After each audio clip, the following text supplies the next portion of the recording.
E aí, pessoal, bem-vindos a mais um mergulho profundo aqui no The Deep Dive.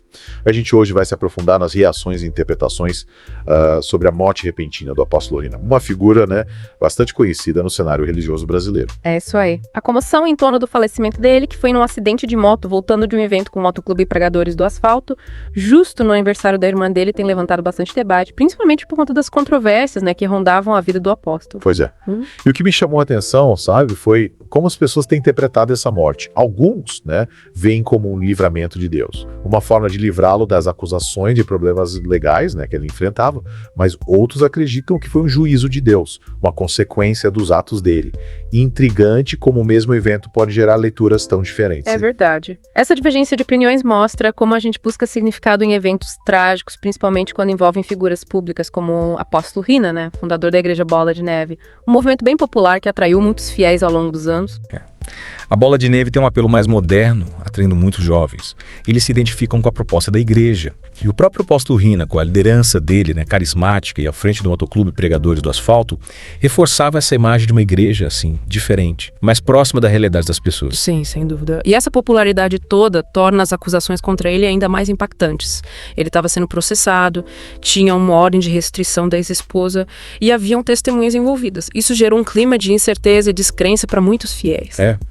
Parece que abriu uma fenda nessa imagem de líder religioso intocável, e aí a morte repentina acaba servindo como um catalisador para essas interpretações tão diversas, você não acha? Com certeza.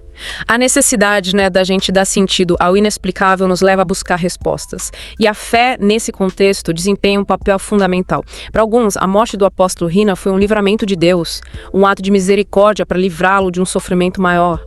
Como se Deus tivesse dito, venha comigo, eu o protegerei. Essa visão oferece consolo para os que acreditam na inocência dele. Entendi. É como se a morte tivesse se tornado uma espécie de escudo protetor contra as injustiças deste mundo. Exatamente. Mas, por outro lado, tem a interpretação do juízo de Deus, que vê na morte uma consequência dos atos dele. Uma punição pelos erros, Para quem compartilha dessa visão, a morte é vista como uma forma de Deus fazer justiça. É interessante como essas duas interpretações revelam visões de mundo tão diferentes. Enquanto uma se baseia na misericórdia e no perdão, a outra enfatiza a justiça e a punição. Sem dúvida. E essa dualidade se reflete não só na forma como interpretamos a morte do apóstolo Rina, mas também na maneira como a gente enxerga a figura de líderes religiosos, em geral. A gente tende a colocá-los em pedestais, esperando uma conduta exemplar. Mas a gente se esquece que eles também são humanos, sujeitos a erros e contradições.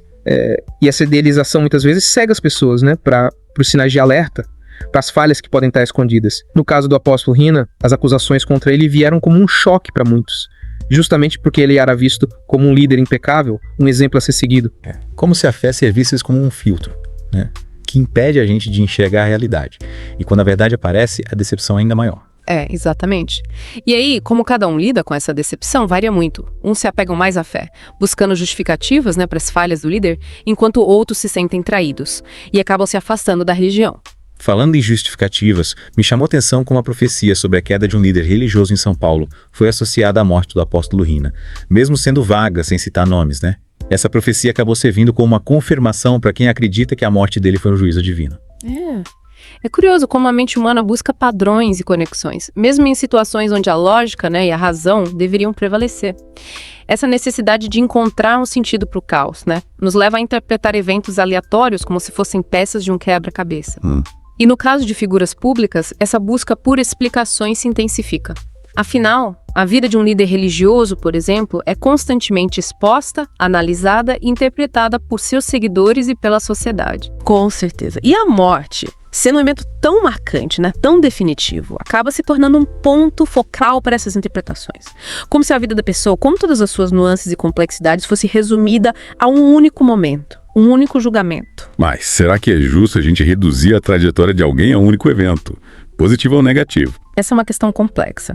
Claro que as ações de uma pessoa, principalmente de um líder religioso com grande influência sobre os seguidores, devem ser avaliadas, julgadas com base em princípios éticos e morais. Mas é preciso ter cuidado para não cair na armadilha, da simplificação, da generalização. Ou seja, analisar a situação como um todo, considerando o contexto, as motivações e as circunstâncias que levaram ele a agir daquela forma. Exatamente. Isso vale para qualquer pessoa, independentemente da posição social, religiosa, profissional.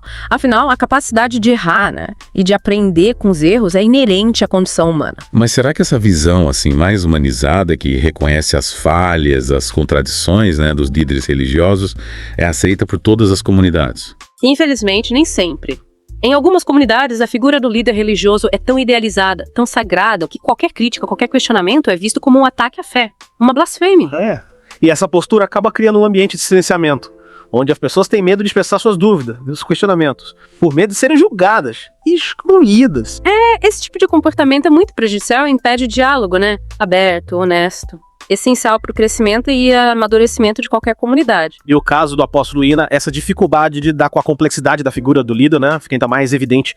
As reações à morte dele, tão polarizadas entre livramento e juízo divino, refletem essa dicotomia entre idealização e demonização. É como se as pessoas tivessem dificuldade em aceitar que um líder religioso possa ser ao mesmo tempo um ser humano falho, capaz de erros, de acertos. E essa dificuldade de lidar com a ambiguidade, né, da natureza humana se reflete em como a gente interpreta os eventos. E essa busca por respostas definitivas, por um sentido único, imutável para a vida, muitas vezes nos impede de enxergar beleza, né? Da complexidade, da imprevisibilidade da experiência humana. E é justamente essa imprevisibilidade que nos desafia a crescer, aprender, evoluir como indivíduos, como sociedade. E essa busca por respostas, essa necessidade, né, de encontrar um culpado, um herói, às vezes acaba nos cegando para a riqueza, né, da experiência humana. No caso do apóstolo Hina, por exemplo, muita gente acabou esquecendo de tudo de bom que ele fez, de todas as vidas que ele impactou positivamente e se concentrou só nos erros, nas falhas. É como se a gente tivesse essa necessidade de rotular as pessoas, né, como boas ou más, santas ou pecadoras, sem levar em consideração, né, a complexidade da natureza humana. E essa visão assim maniqueísta impede a gente de enxergar o outro com empatia, compaixão. Exatamente. Isso vale não só para líderes religiosos, mas para qualquer pessoa, né? Todos nós temos luz e sombra, todos nós somos capazes do melhor e do pior. O que nos torna humanos é justamente essa dualidade, essa capacidade de amar e odiar, perdoar e se vingar, construir e destruir. E a morte do apóstolo Hina, com todas as polêmicas e interpretações, né, que a cercam, nos convida a refletir sobre a nossa própria humanidade, sobre a nossa própria fragilidade e sobre a importância, né, de cultivar a empatia, a compaixão e o perdão nas nossas relações. Afinal, ninguém tá livre de errar. E o que realmente importa é como a gente lida com os nossos erros. E com os erros dos outros. Se a gente escolhe o caminho da compreensão, da condenação, a gente alimenta um ciclo de dor e sofrimento. Mas se a gente opta pelo caminho da compreensão, do perdão, a gente abre espaço para cura, reconciliação e amor. Que a morte do apóstolo Hina sirva pra gente como um lembrete, né, da nossa própria mortalidade, da brevidade da vida e da importância da gente viver cada dia com intencionalidade, buscando o bem, a justiça e o amor. Em tudo que gira. E que a gente possa encontrar em meio a todas as incertezas e contradições da vida, a sabedoria, né, e a coragem para construir um mundo mais justo, compassivo. E fraterno. E assim, a gente encerra nosso mergulho profundo nesse tema, né? Tão complexo, tão delicado. Esperamos que essa conversa tenha gerado reflexões e ajudado você a formar sua própria opinião sobre a morte do apóstolo Hina. Sobre as diversas formas, né, de interpretarmos acontecimentos. Lembre-se sempre, a vida é um mistério a ser desvendado. E cada um de nós tem a sua própria jornada, né? Percorrer. Até a próxima, pessoal.